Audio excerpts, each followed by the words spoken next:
नमस्कार, मैं डॉक्टर आशाराम भार्गव। आज हम हिंदी साहित्य के इतिहास के सामान्य परिचय पर चर्चा करेंगे। हिंदी साहित्य का आरंभ 993 ईस्वी से माना जाता है। आचार्य रामचंद्र शुक्ल ने हिंदी साहित्य का आरंभ 993 ईस्वी या 1050 विक्रम संवत से माना। कुछ विद्वान हिंदी साहित्य का आरंभ 7वीं शताब्दी से भी मानते हैं। इस प्रकार हम देखते हैं हिंदी साहित्य के आरंभ के संदर्भ में विद्वानों में पर्याप्त मतभेद है, लेकिन आचार्य रामचंद्र शुक्ल का काल विभाजन ही अधिकांश विद्वानों द्वारा मान्य किया गया है। आचार्य रामचंद्र शुक्ल ने हिंदी साहित्य का आरंभ 1050 विक्रम संवत से माना। उन्होंने 1050 से 1375 विक्रम संवत को वीर गाथा काल नाम दिया। हालांकि बाद के विद्वानों द्वारा हजारी प्रसाद द्विवेदी द्वारा इस काल को आदिकाल कहा गया और अधिकांश विद्वानों ने आदिकाल नाम को ही उचित सिद्ध किया। इस दृष्टि से हम इसे आदिकाल मानते हुए इसकी सीमा आचार्य रामचंद्र शुक्ल के बताए अनुसार विक्रम संवत 1050 से 1375 मान सकते हैं।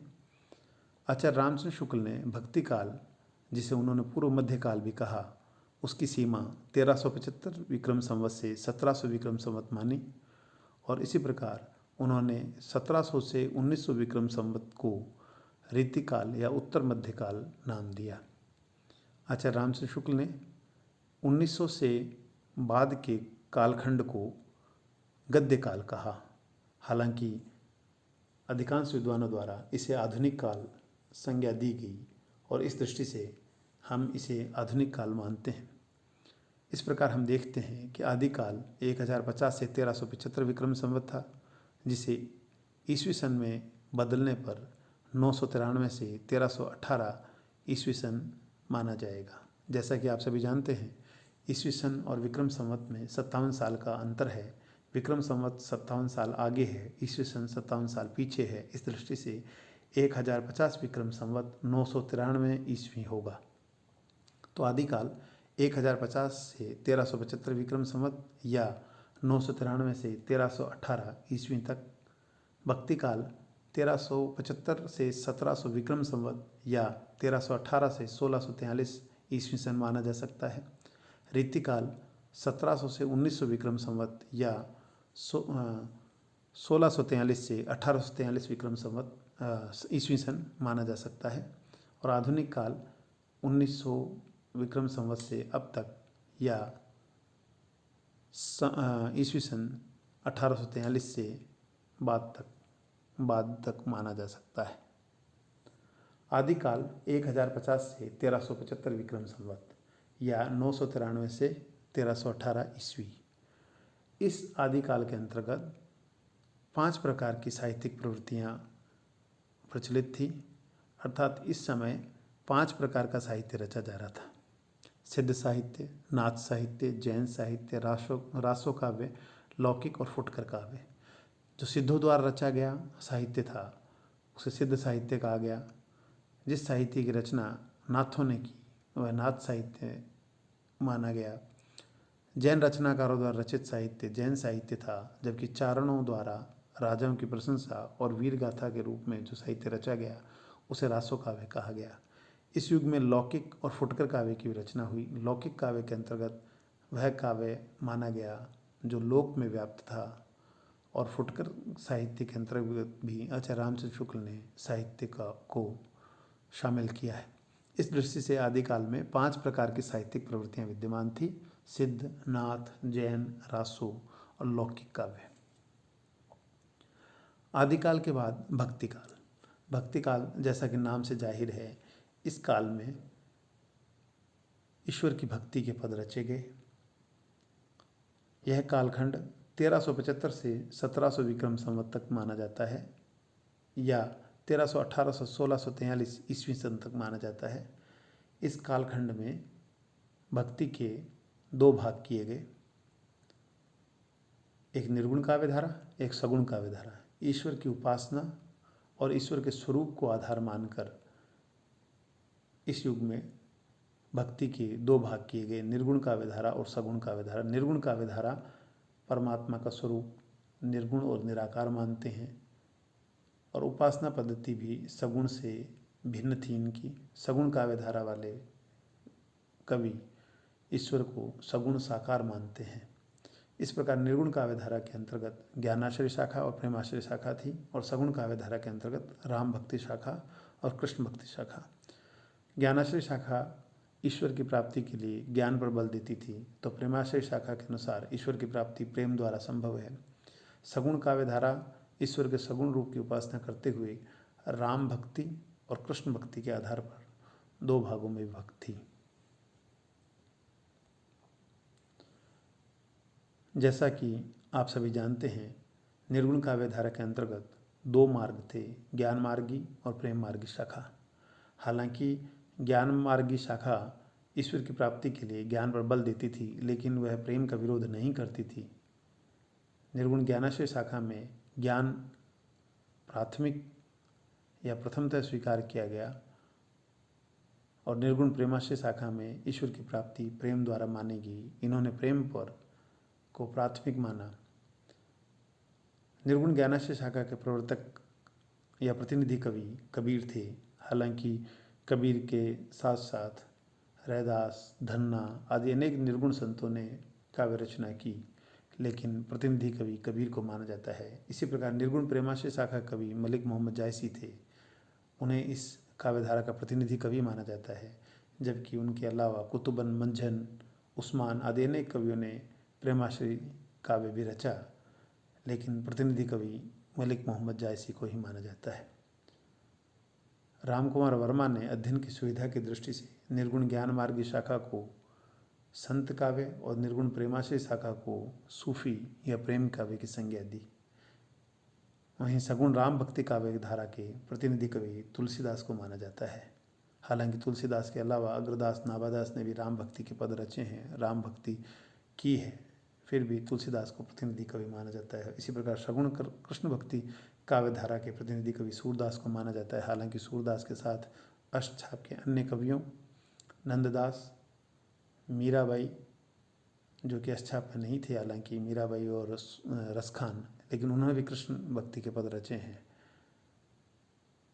इस प्रकार सूरदास के साथ साथ मीराबाई और रसखान द्वारा भी कृष्ण भक्ति के पद रचे गए, जबकि सूरदास को इस काव्यधारा के प्रतिनिधि कवि माना जाता है। इस प्रकार हम देखते हैं भक्ति काल में ईश्वर की उपासना पद्धति और ईश्वर के स्वरूप को आधार बनाकर दो प्रकार की काव्यधारा प्रचलित थी। एक निर्गुण काव्यधारा जो ईश्वर को निर्गुण निराकार मानती है, और दूसरी सगुण काव्यधारा जो ईश्वर को सगुण और साकार मानती है।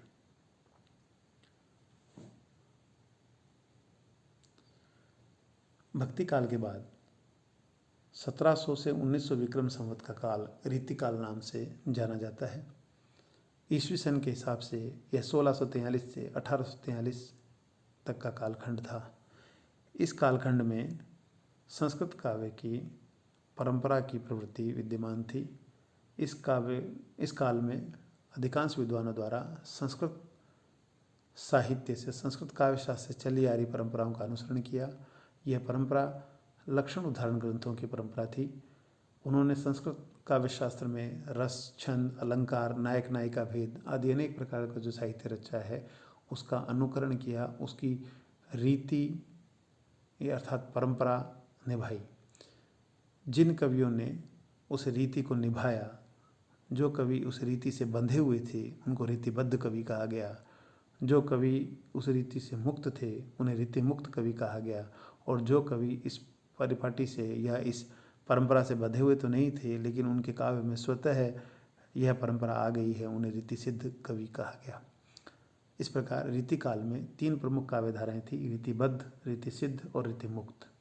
रीतिबद्ध काव्यधारा के प्रतिनिधि कवि केशवदास को माना जाता है। हालांकि कुछ विद्वान चिंतामणि को इसका प्रतिनिधि कवि मानते हैं, लेकिन केशवदास ही इसके प्रतिनिधि कवि सिद्ध होते हैं। केशवदास के अलावा रीतिबद्ध कवियों में मतिराम, चिंतामणि आदि अनेक कवि थे, लेकिन प्रतिनिधि कवि केशवदास माने जाते हैं। रीति सिद्ध काव्यधारा के प्रतिनिधि कवि बिहारी को माना जाता है। रीति मुक्त काव्यधारा के कवि वे कवि थे जिन्होंने संस्कृत काव्य शास्त्र के लक्षण उदाहरण ग्रंथ परंपरा का अनुसरण नहीं किया।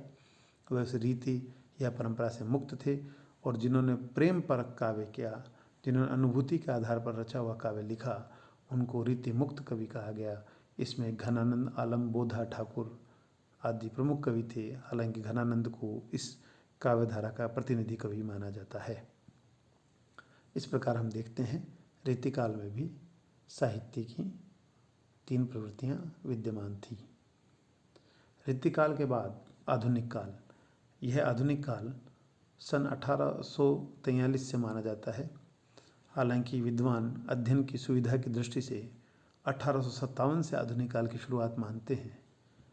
इस आधुनिक काल के अंतर्गत भारतेंदु युग, द्विवेदी युग, छायावाद, प्रगतिवाद, प्रयोगवाद, नई कविता और साठोत्तरी कविता आदि अनेक भाग हैं। हालांकि साठोत्तरी कविता के बाद भी साहित्य रचना या कविता की रचना चल रही है। इस दृष्टि से आधुनिक काल कभी न समाप्त होने वाला काल कहा जा सकता है। इस आधुनिक काल में भारतेंदु हरिश्चंद्र द्वारा जिस समय साहित्य रचना की गई, वह कालखंड भारतेंदु हरिश्चंद्र युग या भारतेंदु युग कहा जाता है। यह 1857 से 1900 ईस्वी तक का कालखंड था। इस युग में खड़ी बोली हिंदी में गद्य में साहित्य रचना प्रारंभ हो चुकी थी। हालांकि पद्य में बहुत कम लिखा जा रहा था। दूसरा युग महावीर प्रसाद द्विवेदी युग या जिसे द्विवेदी युग के नाम से भी जाना जाता है, उसका समय 1900 से 1918 ईस्वी है। 1918 ईस्वी से 1936 ईस्वी तक का कालखंड छायावाद माना जाता है। 1936 से 1943 में प्रगतिवाद, 1943 से 1951 तक का प्रयोगवाद माना जाता है। 1951 से 1960 तक नई कविता और साठोत्तरी कविता 1960 के बाद मानी जाती है। इस प्रकार हम देखते हैं कि आधुनिक काल में भारतेंदु हरिश्चंद्र ने जिस समय साहित्य रचा, वह काल भारतेंदु हरिश्चंद्र युग 1857 से 1900 तक माना गया। 1857 से ब्रिटिश ईस्ट इंडिया कंपनी का शासन समाप्त होकर ब्रिटिश सत्ता के अधीन या अंग्रेज शासन के अधीन भारत हो जाता है। इस दृष्टि से एक बहुत बड़ा युगांतरकारी परिवर्तन था। और साथ ही 1857 से 1857 में पहला स्वाधीनता संग्राम हुआ था। इस दृष्टि से साहित्य की रचना में भी परिवर्तन होता है। समाज सुधार का साहित्य रचा जाने लगा। इस दृष्टि से यह युग 1857 से 1900 तक का युग था। महावीर प्रसाद द्विवेदी युग 1900 से 1918 ईस्वी तक माना जाता है। महावीर प्रसाद द्विवेदी ने सरस्वती पत्रिका का संपादन किया और सरस्वती पत्रिका के संपादन से हिंदी कविता में एक नया युग प्रारंभ होता है। उन्होंने हिंदी कविता का परिष्कार किया, इसलिए इस युग को परिष्कार युग भी कहा जाता है और भारतेंदु युग को नवजागरण युग कहा जाता है।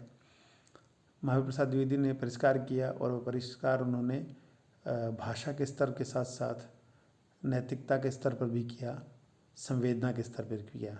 इस दृष्टि से यह युग द्विवेदी युग कहलाता है, जो 1900 से 1918 ईस्वी तक था। 1918 से 1936 तक का कालखंड छायावाद कहलाता है। ये छायावाद रोमांटिक कविता, कल्पना, प्रकृति प्रेम आदि पर आधारित था। छायावाद के बाद 1936 से 1943 तक का कालखंड प्रगतिवाद कहलाता है। प्रगतिवाद मूलतः मार्क्सवाद पर आधारित काव्य प्रवृत्ति है। 1936 में प्रगतिशील लेखक संघ की स्थापना से ही इस युग की शुरुआत मानी जाती है। इस दृष्टि से 1936 से 1943 तक का कालखंड प्रगतिवाद माना जाता है।